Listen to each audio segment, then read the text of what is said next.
real conversations, and some hard truths. Gangs, drugs, and guns.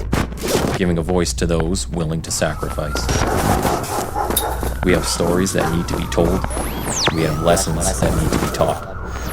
Protect and serve. Welcome to The Quiet Professional. Hey everybody, welcome back. Nathan Romas with you. Today we're going to be talking about some self-improvement, both physical and mental health, and just being a better all-around person. And for that, I have Sachin Latti on the program. Sachin is the man behind Such in Motion, which is an initiative to aid serving military personnel, veterans, first responders, and families experiencing mental health illness from traumatic events by passing on donations to charities and movements. Sachin has had several family members who've served in both military and police capacities. And Sachin himself works for Canada Border Services Agency. Now he works to raise money through Such in Motion and will complete 22 marathons in 22 days in August, this coming August, and is going to run across Canada in 2025. So welcome, Sachin. Thanks, man. Thanks for having me on the show.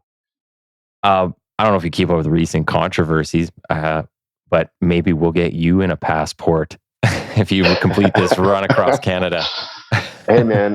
Listen, I try to track as much as I can, but I try to stay out as much as I can. Yeah.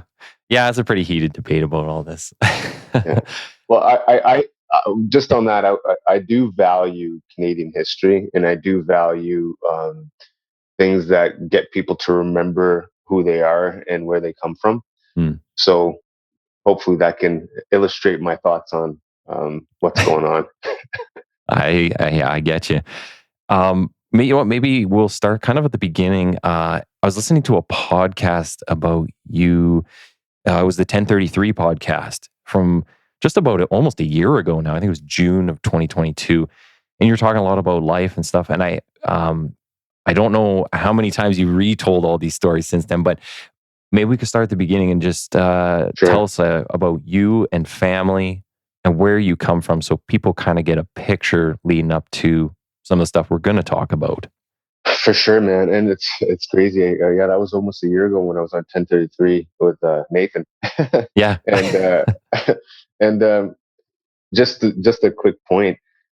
I've been on a bunch of podcasts, obviously, over the last little while, and you can almost progressively see my mental state in each of those podcasts and where it started. Mm-hmm. Like a year and a half ago, you can kind of see I was in the heat of sort of my depression and toxic sort of mindset that I was in. Yeah. Versus today. So it's awesome that you're bringing that one up. Anyway, so who I am, and I'm Canadian. I was born in London, Ontario.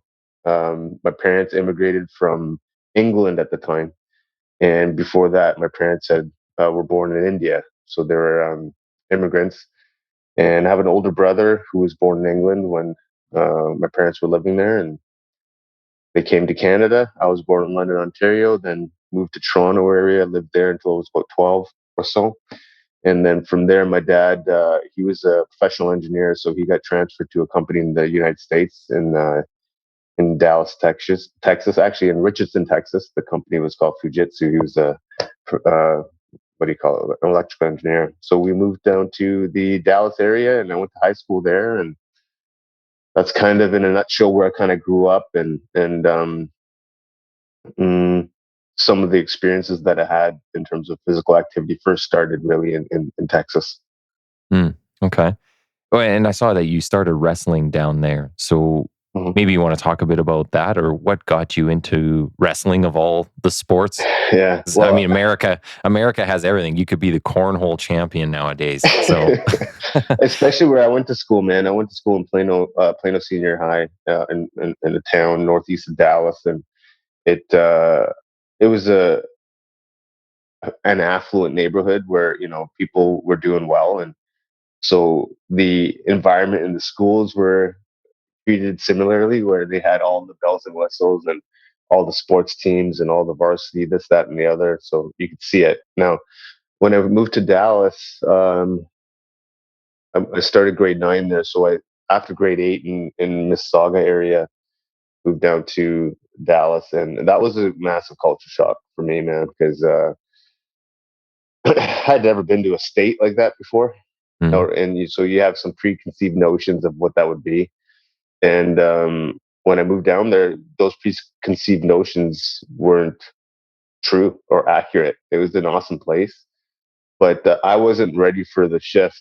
And you know, I had my own issues in terms of like, the only brown kid around, that kind of thing, Mhm. and getting bullied for not by a ton of people, but by a few people when I first got there, and so that was a struggle.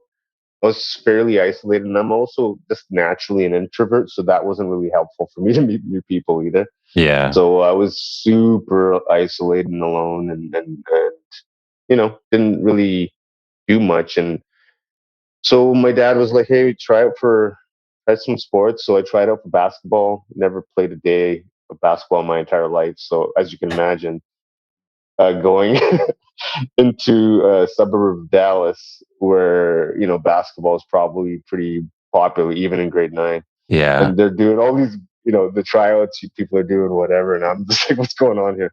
Yeah, I got cut after 10 days, and We got people grade 9, they're like 8 feet tall and they're, just reach up and they're dunking the ball. that, and just okay. Even besides that, all the kids knew how to do the drills, Yeah. and they knew how to set. Everything was just like they understood everything, and I was like, "Oh, Yep. where do I stand? What's going on?" Just Yeah. very basic. And so anyway, so I got cut, and I was like, okay, whatever. I didn't expect anything anyway. And but I was getting bullied, and I was super like I didn't have any friends, and my parents were having a bit of a not issues, but there's concerned with where I was at. So my dad took me into the school, and we had, you have your counselors meetings with the school counselor, and school counselor was like, "Hey, we have a wrestling team, and our wrestling coach is always taking new people that have zero experience." And so I was like, "Okay, cool." My dad's like, "Yeah, cool." So I started that. He helped me out, and then from there, I just kind of um, didn't know anything about wrestling, didn't have a clue. But the wrestling coach was awesome, Hmm. and he was open, and he was cool with having new people, and he was patient, and that's kind of what started all this sort of physical activity for me. Were you, back then, were you a big guy? Mm-mm. Man, I'll tell you, I was I've very much mm, I've surpassed my genetics, so to speak. Yeah. Yeah, like in terms of where I'm at today, I've overcome my genetics. So having said that, I was a small guy, man. I was like maybe grade 9, maybe like 130, 140 pounds ish. Oh, wow. Okay. Yeah, and 5'9" at that time, right? Do they even have a weight class for you? So in grade 9, we were considered like my school split up two ways, right? So in grade 9 and 10 was one school, Hmm. and then grade 11 and 12 was another school. So we didn't have any varsity for wrestling Oh, okay. at the 9 level. So we try so and all the kids were really pretty green to wrestling because it wasn't that prominent in the area. So my wrestling coach was establishing a program. Well, he had established a program, but you know everyone was going to football, soccer, baseball, track. Hmm. Um, all those sort of not as much even soccer. It was more this is what people do: football, track, baseball, and that's what everyone was doing, right? And if you got into wrestling, you were the fringe kind of kids. Yeah, yeah. So yeah, I was gonna say, unless you're like on trajectory to like Olympics, there's not really, as far as I know, there's not yeah. really, or WWE. But outside of those two, I don't know what else you are gonna make money in doing wrestling, right? No, yeah, and I mean, wrestling was more of like, I mean, you did have a lot of kids doing wrestling there, and they were starting at 5 or 6 years old, but they had clubs and stuff, and a lot of kids were doing that too, but not in my team. So in my school, the wrestling program was relatively new. It was maybe like Mm, say 10 years old, whereas in certain other areas in the region was older, right? So you had okay. people that were much better at it. So yeah. So having said that, yeah, I joined the wrestling team. The first 2 years was kind of figuring things out, making friends and learning things, and then eventually I was okay at it. I wasn't amazing, but I was definitely opened my eyes to what getting after it means. Yeah. Yeah. Yeah. At least the first stages of it, 2 days and all that kind of stuff. Wow. And has that continued throughout the rest of your life? Because I know you do jujitsu now. hmm So no, it didn't, man. Like I wrestled for 4 years, and towards the end of in high school, I started lifting weights. I The heaviest I got in high school was 158 pounds. I was I Uh-huh.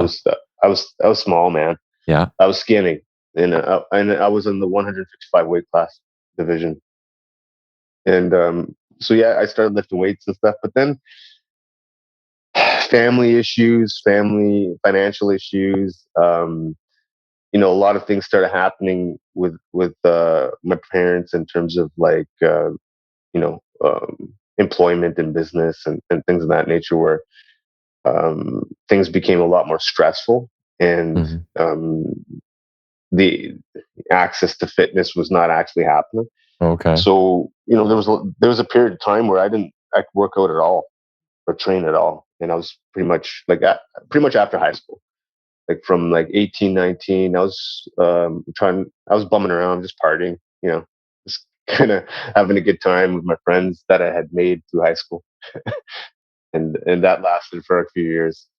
So maybe you want to tell us how, because you end up back in Canada and that's where you're hmm based now, right? So hmm you're down in Dallas, things are kind of changing the family dynamics. What happens after that? Like, how do you end up back in Canada? Yeah. So long story short, um, my parents ended up owning a business, a restaurant business, towards the end of the duration of our stay in Dallas, and that didn't do very well towards the end, and financially became destitute in terms of like lost everything. Mm, So my parents didn't have too many alternatives, so they sold a bunch of their stuff, and they moved to India for a period of time to kind of just get settled. And my brother and I were like, okay, well, what are we gonna do? So we got a U-Haul and packed up our stuff and drove to Vancouver. And the reason why we came to Vancouver is because my brother had a girlfriend at the time that was from here, and that's why we came to Vancouver, and that's how I got it's here. always the women, hey? Yeah, everybody following the women. Yeah. So I mean, I had no clue. I mean, I had never been to the West Coast my entire life, didn't know anything about it. Um, so I was like, yeah, cool, let's go for a drive, and drove up to from Dallas to Vancouver. Took a couple days, and then found a spot and started. Yeah. Well, and moving to Vancouver, I guess it doesn't make you any richer. It's definitely a No, pricey place to live. Well, so yeah. when you're going through high school, are you kind of on any sort of trajectory, I'll say academic wise? Are you looking at anything in particular, like fields that you were looking to work in, Yeah, going to university, any of that stuff? yeah. So those are good questions, man. I was a fairly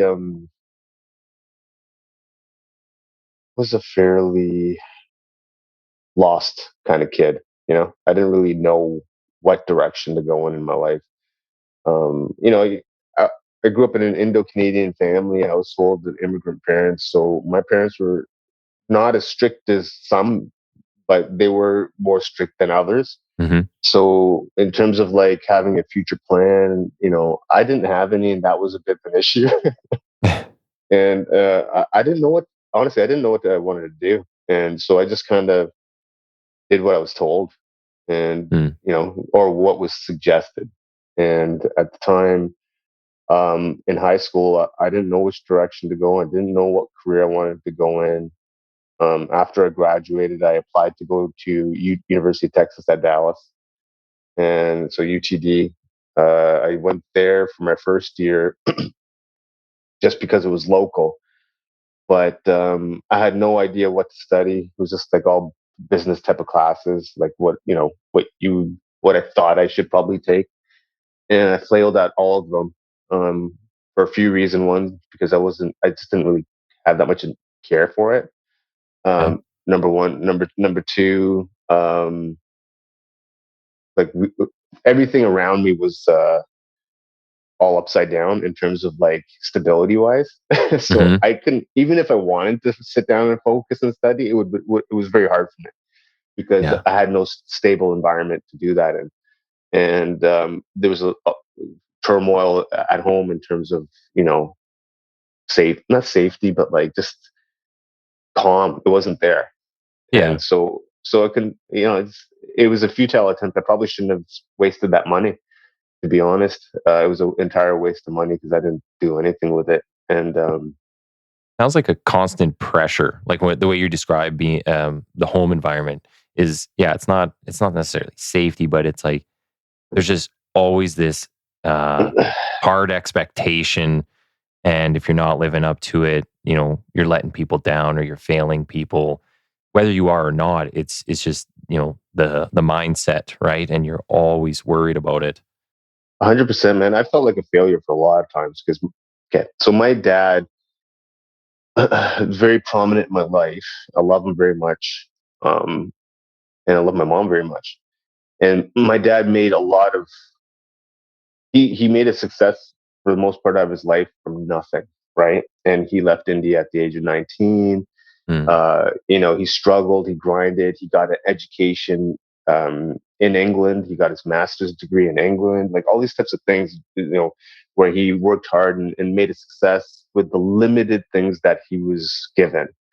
And we would always, you know, my brother and I would always hear stories from my dad, like, oh, your grandfather did this, your great grandfather did this, your great uncle, these are the people that are in our family. We have this kind of lineage. So it was almost, I would hear these things all the time. And it got to the point where my brother and I, or at least for sure for me, I was like, okay, I get it. I've heard it.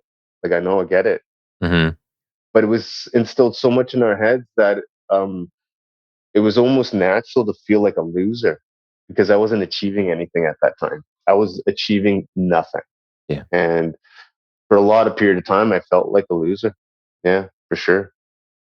I wonder too if that's just you look at past generations of people and maybe there's just less opportunity, less there's just definitely less jobs out there in different fields. So maybe they really expect, you to follow down this path. This worked for me. I want you to do this. But nowadays it's like, I mean, you can go off and do all kinds of things and you can switch careers in the middle of careers. You can go to 2 to 3 to 4 different careers or employers and still make it work. Imagine even like for yourself, you're saying you move from Canada to the US, you move back to Canada, parents have left. Now it's just you and your brother, like you're young men out there. And I mean, that's a whole lot of challenges on its own. Yeah. And then living in BC, as I was saying before, I mean, it's not a easy cost of living to kind of absorb. So that is definitely a challenge in life that you have to overcome.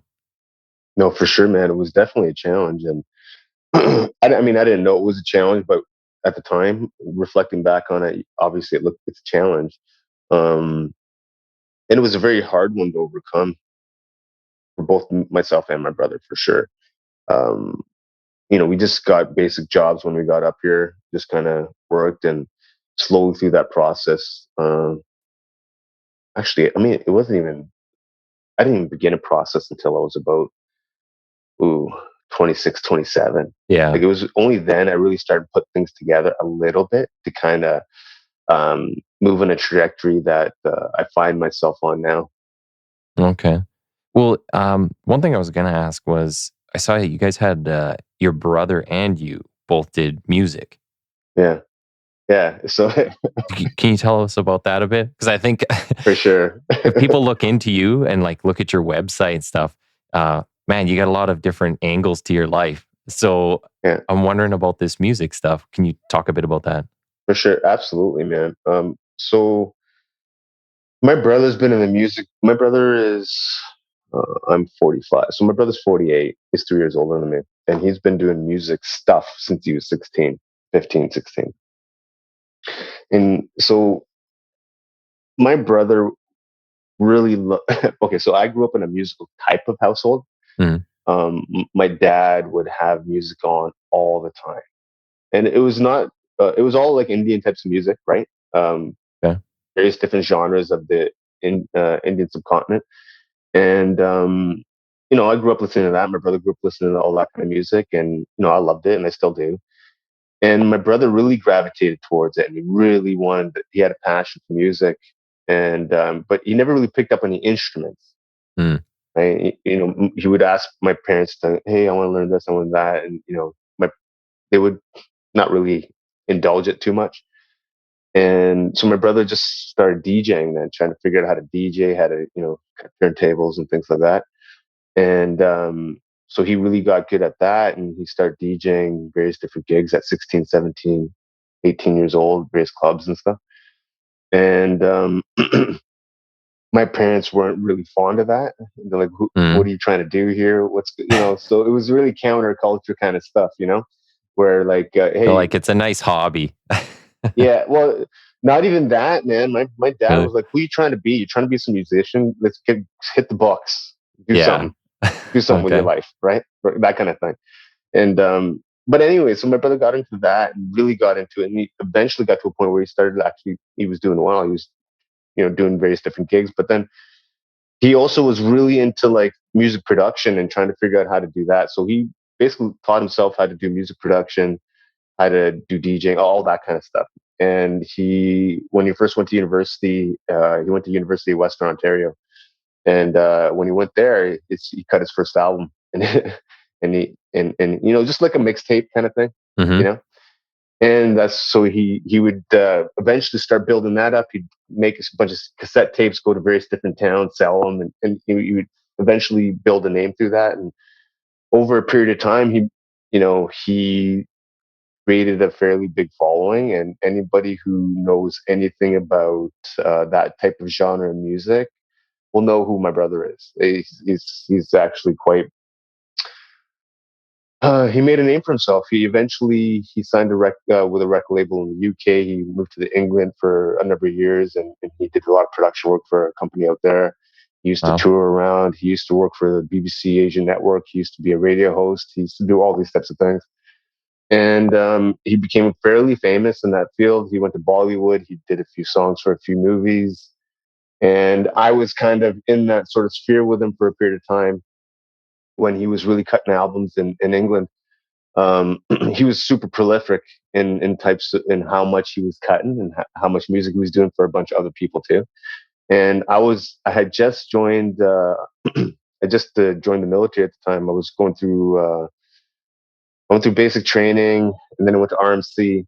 And my first year RMC, the first few months, he messages me. He's like, "Okay, yeah, so I sound this record label. I'm living in England now, and I'm cutting these albums. Just send me some pictures of you, and I'll cut an album, and I'll throw your face on it." I know, and with some of my input or whatever. But like, eventually, I got into it a little bit with him, more for the fun aspect. So I'd go visit him in England and do tours with him around various different gigs, and then North America, we'd tour around LA, Dallas, New York, various different Mm. cities across North America for the Indo-Canadian, or for the Indian, um, youth, right? Like Okay. kids or teenagers, or people our age that wanted to hear more of a mixed or a fusion type of sound Hmm. to the music. So yeah, we were prolific in like hip hop and that kind of music, but combining it with the Indian type of music. So how long did that last for, and what made you get out of there? That lasted for me on and off for a number of years. I got out of it because it wasn't good for me. Okay. Okay, the atmosphere and the lifestyle was not a good one for me because I Mm. indulged myself a lot. Mm. And I knew what kind of person I am. I know what kind of person I am. I knew, you know, in that environment wouldn't be the best sort of long-term longevity for me. And I wasn't passionate about it. I was looking at it just to party and meet people, right? It wasn't like a thing I love to do in the sense of like purpose and passion compared to what I'm doing now. Yeah. So for my brother, that's what it was for him. And so he was in the music business for 25 years. I mean, he's done a lot of things where, you know, like a lot of people know who he is. So, you know, and I think he's getting back into it a little bit here and there, but you know, he made a name for himself, and he hit a pinnacle to that level, and that was just not for me.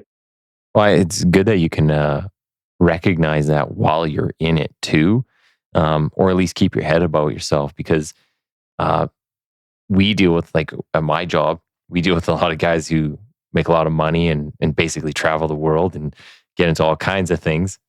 Maybe some slightly different things than you were in, but when you're in there and you basically have the world at within your hands, um, boy, they talk about how, like, the mindset, it's hard to get away from it. It's hard to give up that type of lifestyle when just things are so readily available.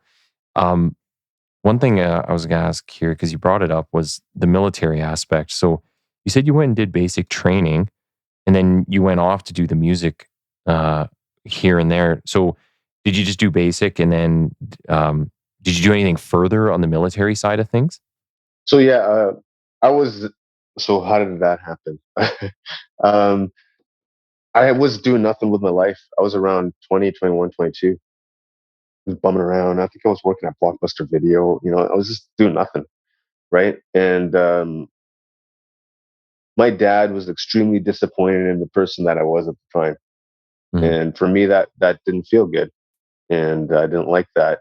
I just didn't know how to get out of what I was doing. And my dad was like, "Man, do something with your life. Join the military or something." I was like, "Cool, all right." So I went to a recruiting office, and I applied, and I had decent high school grades. hmm So they said, "Why don't you apply to go to RMC as an officer?" I was like, "Well, okay, cool." I didn't really know what that was. I got some information. I understood it, and it sounded cool. It sounded like, oh, that'd be badass, you know. So I applied and I got in, and I did my basic training, and then I went to RMC for that first year. I did my phase training for infantry. I did 2 phase trainings, and then you know, I uh, I I I hadn't squared away my mental health at that time either, right? Like I was still mm, kind of like all over the place, and I was partying and drinking, man, and I wasn't studying the way I should have been, and I I ended up not passing after that first year, and I left the military after because I just I wasn't ready for it. I wasn't mentally sound enough to do it. The physical stuff, like I could manage, but even that I wasn't great at because I was drinking a lot. Like I was, yeah. yeah, yeah, You're talking like the maturity side of things, right? yeah. Maturity, well, That's kind of missing. there's a distinction I think I'd like to make. I don't know. The maturity side, I guess I could say that, but I don't. It sounds almost like a cop out to me. Mm, Um, I think it was that, for sure maturity is there. Had I had the maturity to understand where I was mentally, I would have done many, many things before even applying to go to RMC to square myself away. okay. Um, I and the question is, why was I drinking? Yeah. So that's really the question, right? And we all say, oh, maturity, oh, you kind of get it out of your system. But man, I was drinking to numb a lot of things hmm and to make myself feel better about stuff. And I was super depressed all the time. And even though I was doing certain things, I was always kind of depressed and felt shitty about who I was, and I didn't feel like as a good person. So I would drink. So now I can say that now because I have the luxury of 25 years to reflect upon. At that time, I didn't know, man. I was like, oh, I just want to go party. But the reality is that wasn't the case. I was just trying to escape my life, how shitty it was. Yeah. Well, I was, it kind of got me thinking just how, like, I've had a few previous guests on here, and no matter what topic I'm talking about, so I could be talking about gang members and how people get into gangs and live these certain lifestyles. I had a guest on recently who was actually from Ghana, was chatting with this guy and talking about some of the lives of people over there. And no matter who it is or where they come from, everything always comes down to personal responsibility, your own choices, taking control of your own life, kind of control of your own destiny. And at some point, I guess people snap out of that, out of the lifestyle that they're in. And others, like, you just continue down that path and it just gets worse and worse. But like, I mean, when we get into some of maybe the like CBSA stuff later on, but talking about like law enforcement and policing, now you see like so many people make excuses for offenders, and it's like they're the victims. Where for me, it's like, well, maybe they're a victim of their circumstances to a degree, but at the end of the day, it's down to the individual to make the choice. Like, I'm going to stop doing drugs or drinking, or I'm going to get some help for whatever I need the help for. I'm going to turn my life around. So I just find that common thread, no matter who I talk to, it's always comes back to the individual, because at the end of the day, nobody can physically make you do something. It's up to you to go get that help or change yourself or do whatever you need to. So I like how you kind of frame that. No, I agree with you, man. And look, I I think individual responsibility is super important. I understand that now, and but it's hard to think that way when you have a victim Yeah. mentality, right? And I've had a victim mentality for most of my life. I never thought Hmm. I did, but now that I've over the last couple of years reflecting a great deal, I was like, oh well, I did. I was like, oh, woe was me, or oh, I got screwed over here, or this person didn't do that for me, or this person owes me this, or whatever, right? Like all the things that a lot of people or a lot of us say. And what I recognized over the last couple of years is that no one, no one cares about me Hmm. the way that I can care about myself. I mean, why should they, right? And if I don't love myself or take care of myself, then man, no one else is going to do that. So I had to start figuring out how to do that, and how to really mm, develop that self worth in myself, so that I feel good about taking control of everything. Hmm. Because the reality is, no one's going to do anything for us. And on this current path I'm on, no one's going to give me, anything to make it happen. I have to create it all. I have to figure out how to make everything happen. And I'm awesome with that because I control it. No one gets to dictate what happens. Yes. I control my destiny now.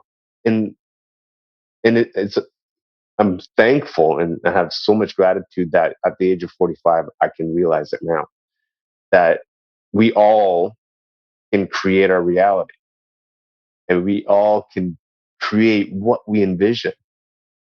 And at least I believe that. I haven't really done that fully, but I can see it happening. And now I can, that I've taken full control over my life, taken ownership over my life, as opposed to giving that to someone else, either subconsciously or not. Um, it's such an empowering feeling, man. Like where I can get up every single day. That's what we're doing. Okay, this is the direction we're going in, and it's such a peaceful mindset. Well, and that's the way you do things that you like, things that you're interested in. Um, but also, I guess everybody's got their things they got to deal with, so they can't spend all day dealing with your stuff. Even a spouse or kids, Yeah, they like being around you so much, and then they say, "Okay, get away, go sit in some other room." So yeah. people, yeah, they got their own things that they want to deal with. So end of the day, it's up to you to take control of your own life. Um, so with that, like, so you were doing some of the military stuff, experiencing some music, vastly different worlds. And, Yeah. where do you kind of go from there? So from there, I came back from Kingston, Ontario, tail between my legs. And my parents had moved back to Canada at the time, and they moved back to the lower mainland of BC. And that was a tough call because at the end of my term in Kingston, I was out of the military. I was struggling to find a place to live. I was bumming around people's houses. I couldn't find a place to stay. So I was couch surfing for a bit, and then it got to a point where I was like, man, I need to get my life together here because I'm going nowhere fast. So I called my parents, and I was like, yeah, this is where I'm at. Can I crash at your place and figure out what I need to do? And my parents were like, yeah. Mm-hmm. And even though I was like dreading to do that, they gave me a safe, a soft place to land. And then I kind of started putting things together and applied to go to a local college here and start going to school again to study criminal justice, and slowly, incrementally putting things back together and starting a bit of a routine and a bit of a schedule. And that's kind of what started. And then I started studying. And then after about 2 years, I had applied to CBSA student program Mm. as a student officer. And that's what got me into becoming a CBSA officer. It wasn't so much that I dreamt about being a law enforcement officer my entire life. I hadn't. Yeah. I kind of fell into it. Okay. Well, on your website, I mean, you mentioned some of your family that have been military and with distinguished careers. You had police in there as well. Uh, So none of that ever kind of came into play. Or did you ever have any interactions with any of the family that have served? It did. Yeah.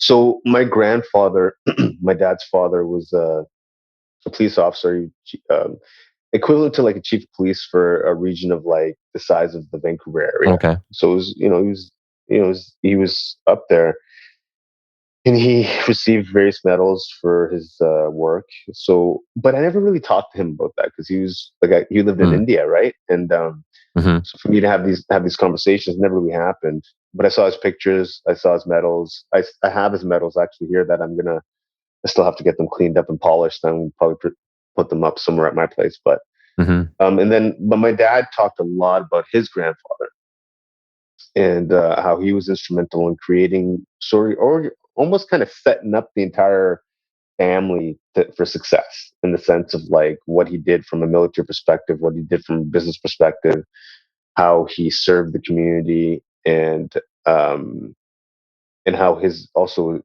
my great uncle, so that would have been his uncle, was also served a great deal and was, I mean, instrumental in creating military intelligence in India. And so, these, I've heard the stories from my Mm-hmm. dad. So it all comes from my dad, with all the sort of the sense of service, the sense of the lineage. And I'm also I come from a community, a Punjabi community, a Sikh community. And for your listeners, like, Sikhs are, the whole philosophy is the saint soldier mentality. Mm-hmm. And that's a term that's used in Sikhism, saint soldier, Miri Piri. And it's just it's no different than a Stoic mentality. It's no different than this, like a samurai sort of way of thinking. And I grew up thinking that way. And there's a term in Sikhism called seva, and it means selfless service. Mm. And it's at the forefront of all Sikhs. It should be, anyways, but it is. And if anyone who's listening to this has been to a Sikh temple, um, every part of the selfless service act is done every single day there, because every person in the congregation goes down to the mess hall where people serve food, and it's all done by volunteers of the community, Okay. serving the food, and then so everything is done with selfless sort of mindset. And what's that mean? Do things for others without expecting anything in return. So these are all philosophies and ideologies I grew up with. I've never really implemented them in the right manner until now, Mm-hmm. but I've grown up listening to that kind of stuff. And I'm not a super religious person either, but man, I love these sort of these philosophies, Mm-hmm. man, because it's almost like a way of kind of creating or scaffolding or a blueprint for your life Yeah. that has helped me kind of manage myself a little bit better. Well, that was one of the things I was going to ask is like, how big of a role did religion play in kind of the progression of you and just things you've done throughout your life? You're saying it didn't have like a huge impact, but maybe now, do you find yourself now being more, I'll say religious, like maybe, but maybe you're more open to the concepts that are kind of taught in there? Yeah, man, for sure. I'm more open to it. Absolutely. I'm more open to everything now. Mm-hmm. I just have an open mind to whatever. Because I know in 3 years up until a couple of years ago, I put my life into a ditch. Mm-hmm. So clearly what I was doing wasn't the right way of doing things. You know what I mean? Yeah. So I just wanted to find a better way to do life. And it didn't matter where it was coming from and who was kind of providing that sort of information for me. I was just searching. And that's another funny thing, man. I kind of reflect back on a lot of things and I see all these different signs for me. So the word seek or sick means a student, Okay. right? And a constant learner, someone who's always searching for wisdom or guidance. And I've kind of been doing that, man, over the last 2 years. I've been just trying to reach out to as many people as possible that I think have something to offer and I can learn from. And I'm just been doing that, keeping my mind open. Oh, that's kind of out of left field. I've never heard that before. Okay, let me listen to it. Well, okay. All right. Doesn't make sense. Cool. And I just kind of move that way now. Yeah. Well, I mean, that's the only way you're really going to learn. And everybody just kind of has a different way, different spin on things, different way of getting to the same goal, I guess. So, well, why not be open to it? You worked and you went into CBSA. Can you talk about some of the experiences there? Because I've had minimal interaction with CBSA being in Edmonton. Yeah. But Right. I mean, we've had a few people deported. But what was working at CBSA like? And maybe you could start us at the beginning, just what the recruiting training aspect is. So training has changed so much over the last. I started 18 years ago, so training and recruiting has changed so much. Especially with CBSA, since 9/11, there's been massive shifts and changes with public safety, obviously, right? The creation of various different ministries and cabinet members and all this kind of stuff. And CBSA was fundamentally changed around that time, created more of a law enforcement environment as opposed to tax collectors, which essentially what CRA was and Canada Revenue Agency. So customs used to be part of CRA. Oh, really? Right. Okay. And yeah, so until it fell under to a different, after 9/11, things were restructured and it fell under the emergency preparedness sort of umbrella. And then that's when CBSA started really shifting because there was two division, well, really three, but you had your customs, you had your immigration, and then you had your agriculture, and all were three different entities under different sort of organization umbrellas. After 9/11, they tried to combine all of it. Okay. And what they tried to do was, well, what they did do was create the officers so that they can do all of the jobs. Okay. Not just customs, not just immigration, but also agriculture. So that's why CBSA was created. Canada Border Services, everything was all integrated now. So that was an entirely brand new learning process for many people. People had to understand and learn. So in terms of training, when I started, there was no arming. We didn't start with a pistol, like none of that stuff. We didn't have it. So I didn't get armed. I didn't go through arming until, when did I go get my sidearm? For sure 10 years after I'd already started. Okay. Wow. Because I was working at the Vancouver airport. So the airports were the last places that would give people training because you still are not allowed to carry a firearm as a CBSA officer in the airport environment, due to various different air traffic control laws and whatever. I'm not too privy on it, but there's certain rules that don't allow it.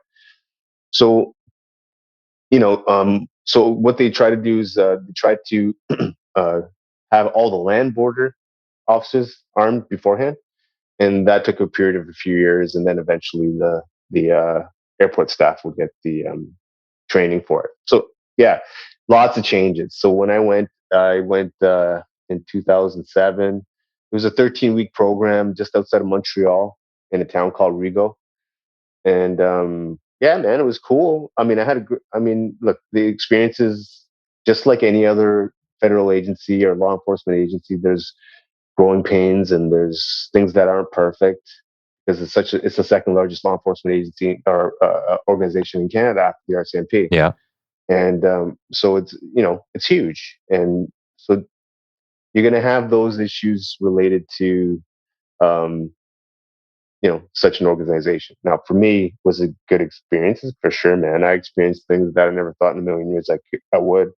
I learned a lot of things and met all kinds of people, man. Like being at an international airport, if anybody's applying to go into CBSA, I would highly recommend, if you're going to do that, if you get a choice, man, pick an international airport to start at, and primarily either Montreal, Toronto, or Vancouver, because you're going to get all the experiences, man. Like all kinds of people you're going to get in contact with that you probably never ever meet in your entire life.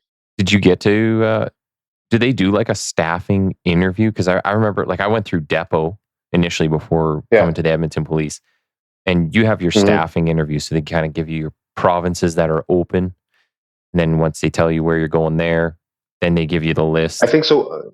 Yeah, I think now it's something like that. Now it's similar. Like I think you get a selection of regions, and then you get to pick your regions, but you don't really get to specifically decide which port of entry you're going to work at. Yeah.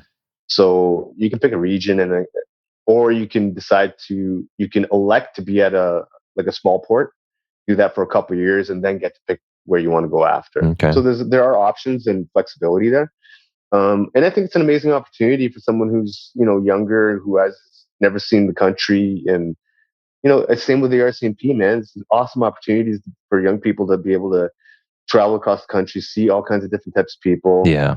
And have those experiences. Because those experiences, man, I'd never really realized until now, but having experiences where you're meeting all different types of people is very informative for your brain. At least for me, it has. Yeah. Well, can you talk about anything that stands out in your mind? Some of the experiences you did have? Sure. So I'll break it down. Like for me, I started as a customs officer. So that basically means the management managing the flow of goods in and out of the country. Right. And so I did that for about 3 years, trying to understand and hone my craft in terms of what's that mean for me. Because like anyone else who's starting in any career, you want to understand what kind of person you want to be in that career. Yeah. For me, I wanted to be a certain type of officer. I wanted to get enforcement. I wanted to, do the fun, sexy kind of stuff, that you would think, interdict drugs and swallowers, drug smugglers, and all this kind of stuff. So I wanted to learn how to do that kind of stuff. For the first 3 years, I kind of was just getting my feet wet, understanding things. And then from there, I applied for an enforcement team at the Vancouver airport. And I did that for 3 years. And it was a team that, it was a team that would examine people or look at people leaving the country for proceeds of crime, currency legislation. And then also work airside and for internal conspiracy sort of issues at the airport. So I was on a team for that for about 3 years. Is that like you said internal conspiracies? So for example, like look, when you have an international airport, you have thousands of people working there, right? Yeah. Almost like a small town. And you have people working at the airport on the ramps that might have connections with organized crime. Yeah.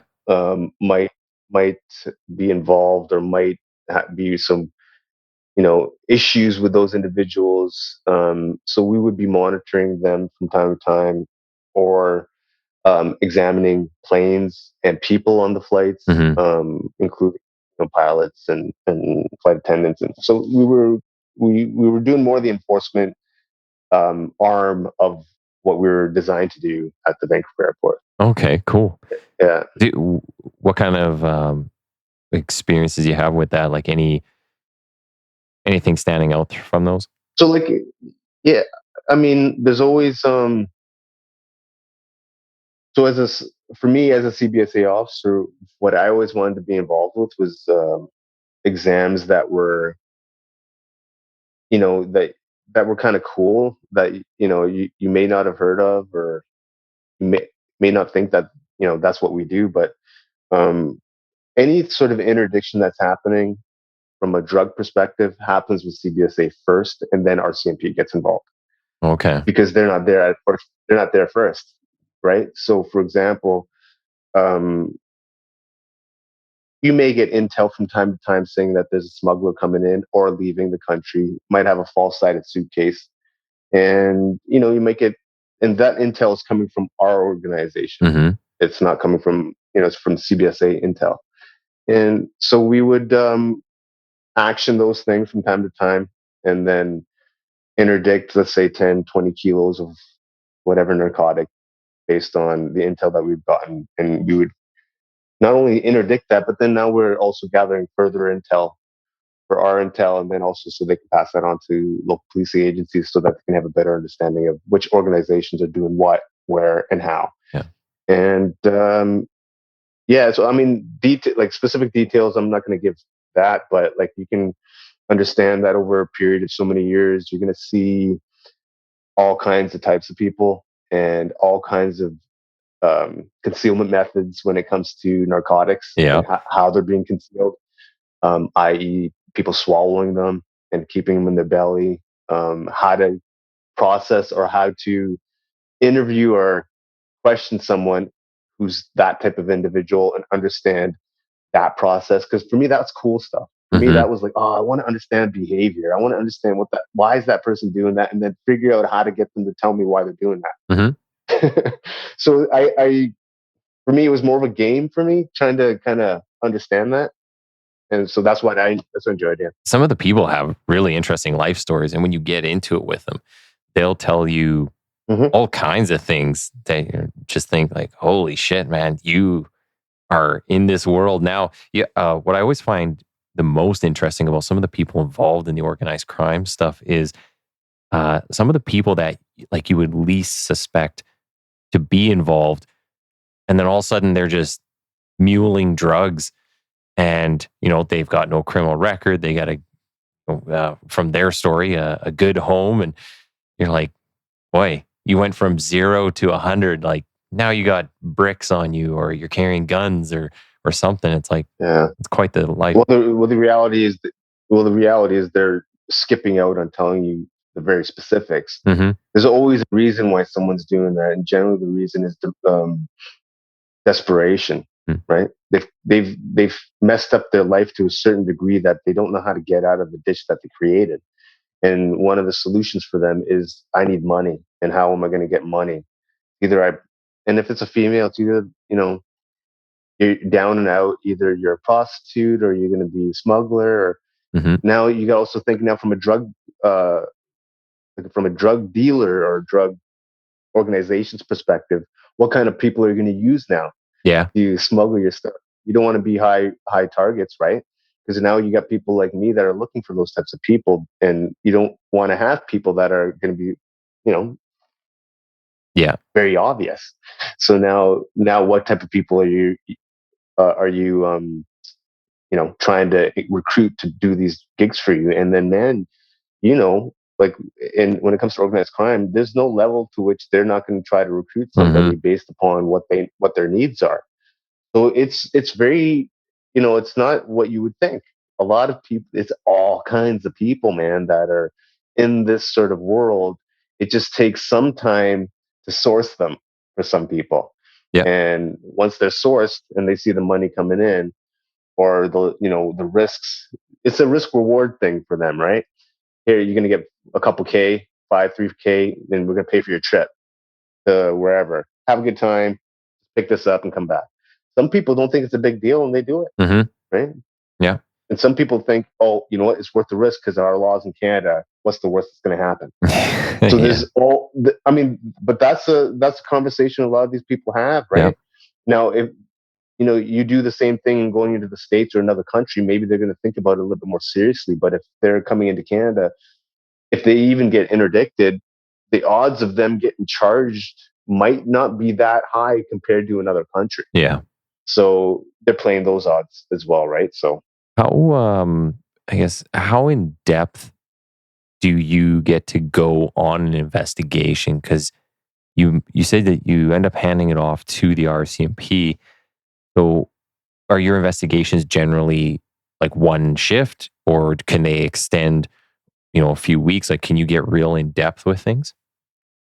it depends on what kind of examination you're doing. Let's say, for example, you have a person that's swallowed a certain number of pellets Mm, and you're examining that person. Well, you're with that person until either they admit what they have or you've created enough grounds to take things to the next level. So that could be 2 or 3 days you're with that person until the narcotics are gone or out or whatever. hmm Now, once that happens, then the if they're either Canadian or not, then that also changes the dynamic too. If they're Canadian, then for sure, then the RCMP will definitely get involved and at some point so that they can begin their investigation and start gathering their evidence to present to Crown.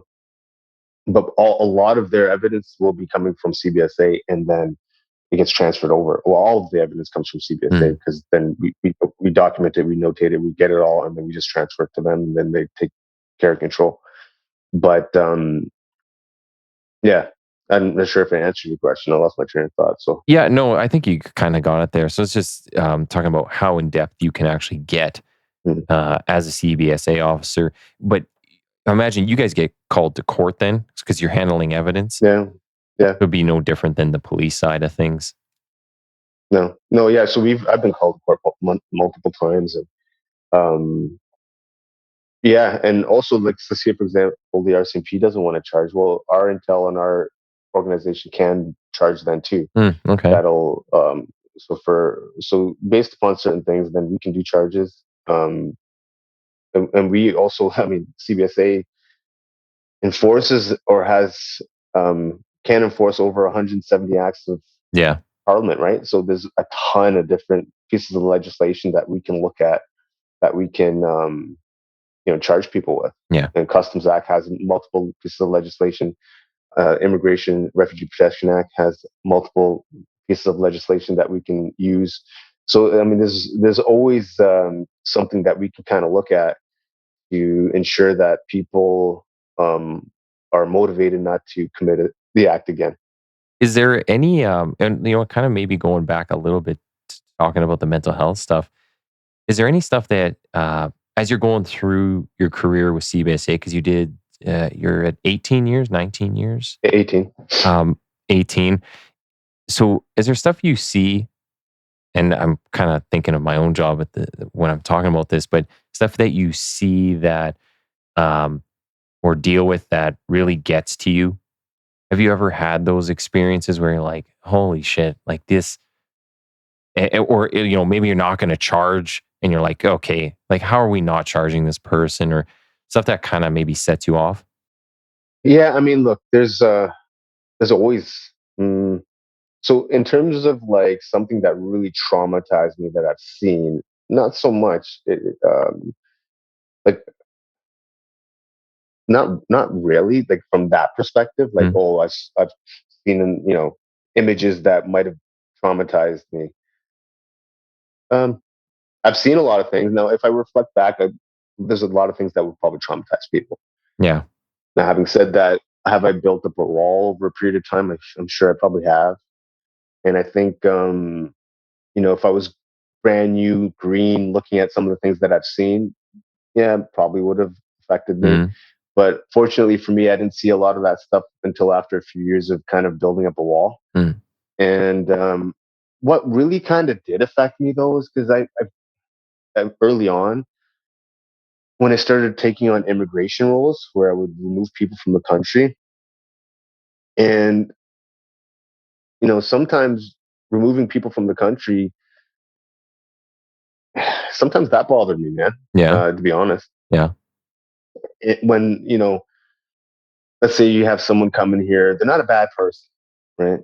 They're, person coming up here, let's say they're a young individual, maybe they're a Mexican national, let's say, right? And they're coming up to Canada, maybe to find a better life, Mm. maybe to have a job, maybe to work on a construction site, whatever, right? And they're obviously going to be deceptive when they're coming to the border because they need certain requirements and paperwork to be able to do that. But having said that, um, sending people back home for not having proper documentation at the very beginning when I first started did affect me because I'm like, oh, these aren't even bad people, man. Like Mm. I'm sending them back home and they're like they secured a job here, and now that they have no money and their family's not going to eat or whatever, right? These types of things. I mean, that would affect people because some people might not be that desperate, right? You come from the United States and okay, whatever, you get sent back home. But when you're coming from a country where your only means, like Yeah. you spent all the money to get here, and now you had an opportunity to get a job and you could have fed your family, and that was difficult for me at the beginning. Mm. And I had to find ways to kind of navigate through that. And I'm not sure if I found the right ways. I just shut down the emotion and kind Mm. of kept moving forward. I didn't want to connect with the people. So because for me, I'm an emotional guy, and I know if I knew if I would start connecting, it would make the job a lot harder for me to execute. Yeah. Well, and some of the stuff you brought up here. So you're saying like even in the last 2, 3 years is where you've had like a big transformation. Leading up to that, how were you kind of dealing with things? Is it always drinking? Because you're saying you're drinking a lot before, or is it just completely ignoring problems? But how were you dealing with stuff, and what were you kind of going through? Yeah, I think so. A lot of times for me, managing my own, and I say this now because I understand it now. In terms of, I've given myself some time and space to be able to observe and see what I was kind of going through, quote unquote. But at the time, as it's been a rough week. I feel like it's going out for a few drinks. That's kind of what I would think about. So it would either be drink, um, physical activity, kind of manage things, or like I would procrastinate like crazy. I wouldn't do things. I wasn't a great Mm. husband or partner, right? So, that was, a constant thing for me too. Like it just wasn't a good partner. So that, I, those things would, how do I say this? Anytime I would drink, bad things would happen. Yeah. So, Yeah. and I would manage things that way. So, yeah, it's just, I didn't have the right tools. Mm. And what I've done over the last 2, even 3 years is try just to figure out better tools so that I can do things better. And that's it. And it's been a concerted effort over a 3-year period of creating new tools. So now for me, man, I mean, I have a beer every now and then. I don't even drink anymore. It's not even, I don't even have a desire to have a beverage. Yeah. I got zero desire Yeah. because I've created enough self-worth and understanding of who I am as a person. Now it's not even a thing anymore. Now, if I have a drink, it's like, oh, it's a sunny day out. I feel like having one pint. I want to try something different today. I want to see what this tastes like. Yeah. It's more of like an experience, Yeah. more of an experience rather than like I'm getting plastered tonight. Yeah. You know what I mean? uh, well, did you have any sort of event that really set things in motion for you at the end of it all and like got you into what you're in now? Yeah, man. It all started when I was going through my divorce because I was presented with the type of person I was, and I didn't like who I was, and it coincided with the pandemic. So what it really did was isolate me so I could pay attention to what kind of person I was. And then that gave me an opportunity to take my inventory and figure out how to do things better. Now, had the pandemic not happened, had I not gone through the divorce, had all these kind of things coincide at the same time, I don't know. I don't know what I would have Mm. done in terms of like would I've made changes. I don't know, but I was forced to, or I was given it. No, I wasn't forced. I was forced into an environment to then decide what I wanted to do. Do I want to observe where I'm at and then take inventory and then do things better, or do I want to continue on this path and just continue on with the path I was on, which was not a constructive one, Mm. which wasn't a positive one, which likely would have turned out very, very bad had I continued because I wasn't in the right mindset or mental state at the time. So, yeah, man, the divorce, and I owe my ex-wife a great deal, to be honest, um, because she held me accountable Mm-hmm. for the type of person I was, and she didn't sugarcoat anything. Yeah. And yeah, Well, I'll say I like how the term you use, they're taking inventory, like because yeah, you just got to go, just like you're cleaning out your house. You got to look and be like, man, I got a lot of shit in here. I got to get rid of some of this. yeah, Get things sorted. yeah, So, because I don't want to keep you too long, and we're just about over the time. I want to make sure we talk just about what you're doing now, sure. and then give people the opportunity, or give you the opportunity to tell people how to follow you and how to donate. So you're big into jujitsu now. You're doing marathons. Yeah, Can you talk a yeah, little bit about the training? Like, what are you doing to prepare for all the events? sure. So, for your listeners, I've been in bodybuilding for a number of years, jiu-jitsu for the last 5 or 6. And over the last 2, I've really devoted a lot of energy into becoming a better ultra endurance athlete in running. And now what that did was start shifting my mindset even further to now I don't really train jiu-jitsu much anymore, and I don't lift weights as much anymore. Everything is designed to become a better, more efficient and effective runner Mm. over long distances. So over the last couple of years, I've been running ultra marathon distances, 50K or more, to raise awareness and funds for the Honor House Society, which is a charity that supports veterans, all first responders, and emergency personnel in uniform with occupational stress injuries and PTSD. And when I first started this journey, in a 12 months period, I raised just about $50,000 for the charity just through running, Wow. just through me raising awareness through my Instagram. Mm-hmm. And so what that did for me on November 7th, 2021, I had run 100 kilometers from the PRTC in Chilliwack, the Pacific Regional Training Center in Chilliwack, the RCMP. And I ran from there to the Vancouver International Airport, which is about, well, exactly 100 kilometers. And I ran that just under 15 hours and raised $21,000 for the BC Yukon Legion Command. Wow. for veterans and RCMP members for PTSD programs. And that day, through that process, then shifting on to November 8th, 2021, I had a significant paradigm shift in perspective. I knew what I wanted to do. I just didn't know how to go about doing it. I knew I didn't want to work in law enforcement anymore. I just didn't know how to leave. Mm. So I established that. And then over the last 2 years, man, last year I ran 9 ultra marathons in 9 months, starting in March all the way into November. I raised $15,000 last year for the Honor House Society, again, who supports all veterans. And it's a small charity too, man. It's only one employee, and Oh, really? all the funds. Wow. Yeah, it's only one employee, and all the funds go towards that I'm raising go towards supporting all the members in BC, whoever need a place to stay, a home away from home, any treatment that they need in certain areas. That it goes to them, man. And this year, because I've been going. So last year, I kind of did this sort of. Well, in November 2021, I did that first challenge, running 100K.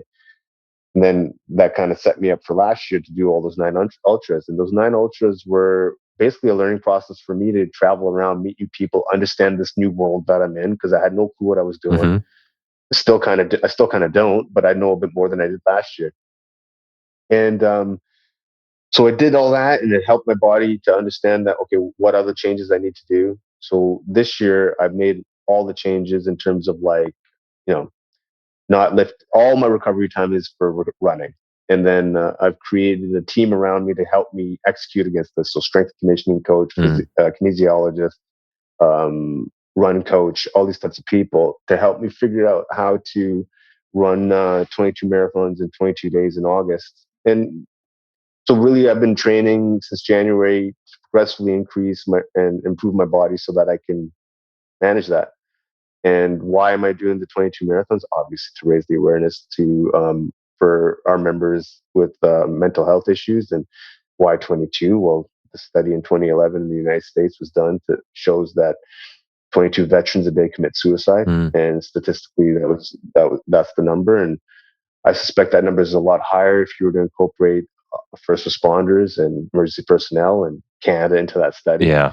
So so that's why we're using 22, but also to help me train my body. Right, this 22 days is a training. It's a training exercise. That's what it is. Because I need to be able to transform my body and become something that it isn't. And so that's what those 22 days is going to do. And that's going to set me up for next year, which will have a larger challenge, which I already have kind of outlined. I'll be running from, well, plan is for next year is to run from Depot to Victoria. Right. Okay. And then that'll lead me up to 2025, which is the ultimate goal to run across Canada. And the goal for running across Canada is to break the record for the fastest run across Canada. So that's why I've kind of brought all these different pieces in. I've gone all in. Everything is this now. How do I get my time? And for your listeners, to run across Canada, to break the record for someone who just started running is a very daunting task. And the probability of me doing it is pretty super duper low. But having said that, I'm going all in, man. I want to see what I can do. And if I can, the record is 7,300 kilometers in 67 days and 10 hours. Wow, really? And that was set by Dave Proctor last year. And he's from Calgary. And he's an ultra endurance athlete. He's been doing these types of things most of his life. And he was running 6 minutes per kilometer for 100 and some odd kilometers every single day for 67 days. Damn. And that was the pace he was at.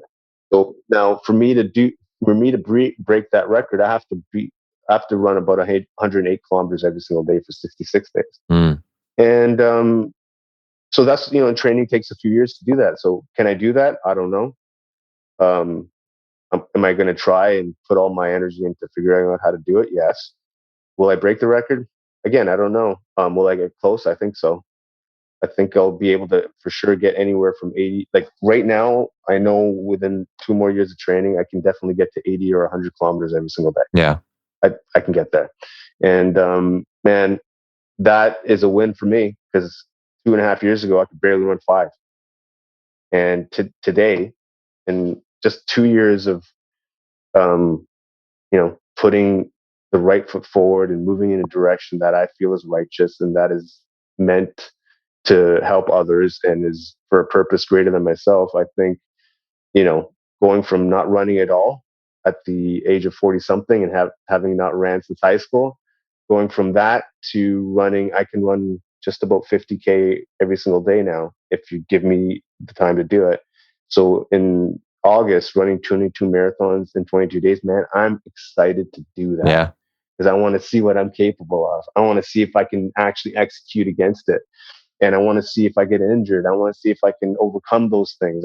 All those things that are going to happen. I want to see if I can do it. I want to see if I can overcome those things. So, man, I can't wait to go through that fire. Well, and you do this stuff. Does a whole team travel with you? You bring in like a bunch of people? So I'm not at the stage yet where I can make that happen because it requires a lot of people to take times away from their lives too.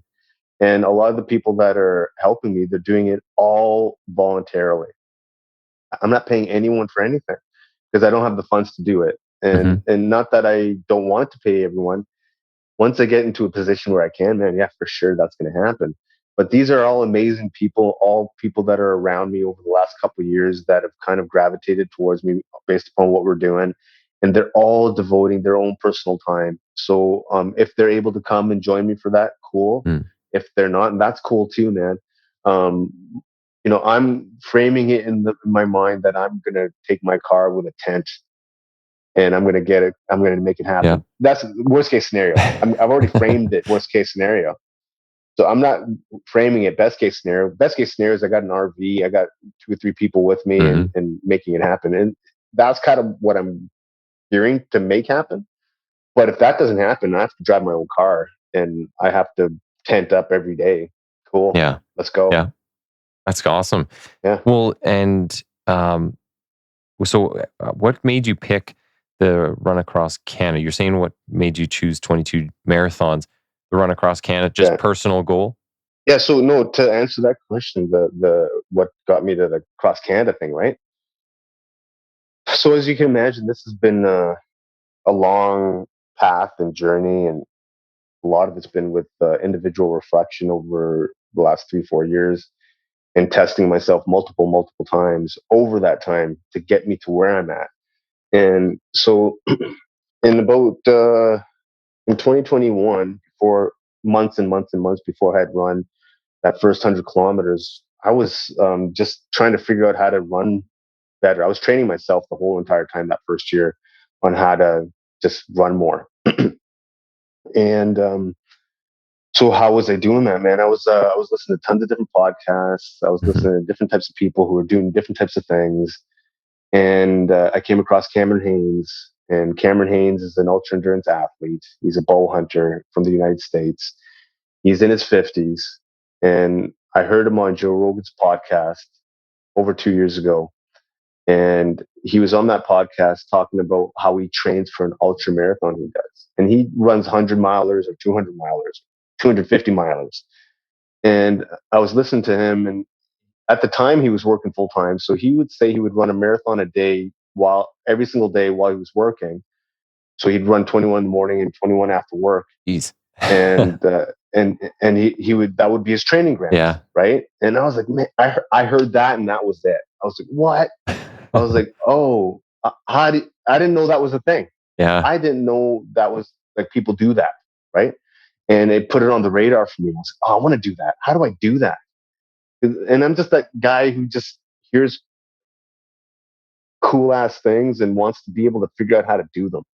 And because I want to be people like that. I want to be a person like that. Yeah. Right. I want to be someone who can do those types of things. And I heard that and I was like, wow, I didn't even know that was a thing. Okay, let me figure out how to do that. And that was in about January or something in 2021. And then in February of 2021, I created a schedule and a program for myself to figure out how to run 21K each day for a week. And I progressively increased that. I started at 11 kilometers, and then over a 10-week period, I would add a kilometer each week onto that. So it would be 11 kilometers a day, 12, 13, progressively. And I was working full time. And I'm a dog handler, and I was running my dog, and I was a new dad, and I was going through a divorce. All the things were happening in my life, and I was sleeping 3 hours a day. Like I had a major depressive episode. I got medicated. All the things were happening, Man. and I eventually, after 10 weeks, I did it. I got to 21K each day for 7 days, and I was like, I can run across Canada. And the reason why I made the connection is because I thought about Terry Fox immediately. Because Terry Fox is at the forefront of my mind, as he is for most Canadians, because he's an inspiration to all of us. Yep. And for me, when I got to that, because I thought 21K would be impossible. And it's for me, running 21K every single day is like almost running across Canada already. For me to go where I was to do that was like freaking hard, man. To get to that point. And I was like, okay, I can do that. I can run across Canada. I could run 21 in the morning and then 21 in the afternoon, and I can do that. And so that's what started that concept. I was like, I mean, Terry Fox did it 40 years ago. He did it while he had cancer, essentially. He did it on one leg. He did it on a prosthetic that was terrible. And I'm a healthy man who's an athlete who's probably a better athlete than he is or was at his age at that time. I'm a better athlete at this age for myself. Makes you put things in perspective and it makes it hard for you to complain. Yeah. Yeah. So I started breaking it down and I was like, man, I can do that. that's what kind of started that ball rolling. And I've shifted things and I've moved things around based on my progression. I could probably run across Canada now by running a marathon each day for a few months. I could do that. It was tough as heck, but I could do it. But what it got me thinking again, I was like, okay, if I can kind of do that already, like what I was thinking like a year ago, I could kind of do that already. What happens if I go all in? Mm-hmm. What happens if I take a leave of absence? I get all the right people around me. I devote my entire life to figuring out how to break a record to run across Canada. And then I thought, man, if I could just figure out that piece, that can galvanize the entire country around a common goal, which is mental health. Because now you're talking about someone who's just a guy who was inspired by some pretty amazing, awesome people to do something remarkable given the time that I have. And man, that's enough for me because I think, you know, I've already, just by doing what I'm doing, people are resonating with it, man. Like Yeah. people are getting up and doing things. People are, man, it's emotional for me to even think about that. Once you're out there running, I feel like, and you start getting that, those crowds show up and you see people along the path. Mm-hmm. I think that would be almost maybe the most emotional. That might be the hardest part to kind of keep it together when you see people getting behind what you're doing.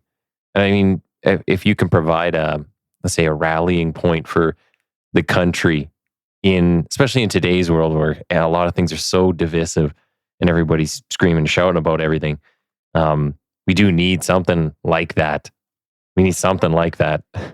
I agree, man. I was thinking the exact same thing, man. Because like, look, I'm not a saint, man. I'm full of all kinds of flaws. Like I'm not perfect at all. I've made tons of bad choices in my life, and I probably make some more, Mm. to be honest. And I'm just trying to be the best version of myself and trying to do the best I can for people around me. And if I can, man, if I could just do 1% of what I have in my mind, and if we can figure out a way that we can kind of create something that has nothing to do with politics, man. It has nothing to do with pointing fingers at people. Has everything to do with bringing people together. Yeah.